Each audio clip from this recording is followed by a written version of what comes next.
புறப்படல? இது இந்த சாகுராக்கி இங்க இருக்கிறவர் நான் எப்படா கிளம்புறது? ஆபீஸ் நேரத்துல கொட்டாயை விட்டுக்கிட்டு தூங்குறான். 5:30 மணிக்கு மேல தான் ஃபைலையே எடுக்கிறான்.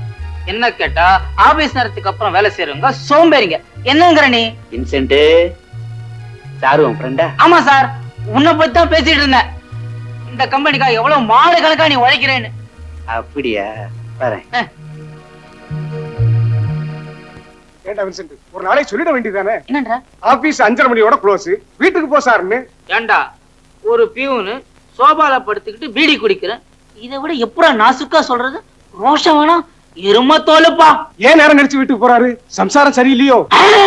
அதுவும் ஒரு கம்பெனில வேலை செய்யுது, அதுக்கும் 6 மணியோட வேலை முடியுது. அதுக்கப்புறம் ஜெர்மன் பாஷை கத்துக்குதான். அந்த அம்மா கிளாஸ் முடிஞ்சு திரும்பி வரைக்கும் இவனுக்கு பொழுது போவானா, அதான் இங்க உட்காந்து நம்ம கழுத்தை அறக்குறான். 7:30 மணிக்கு மேல 8 நாக்கு வேர்க்கடையில வாங்கிட்டு மவுண்டோட பொறுக்கிக்கிட்டே போவான்பா.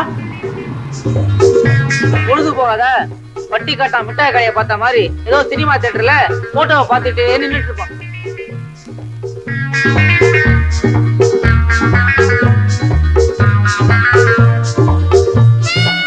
அந்த அம்மா கிளாஸ் முடிஞ்சு வெளியே வர வரைக்கும் வாசல்ல தேவடு காப்பான்.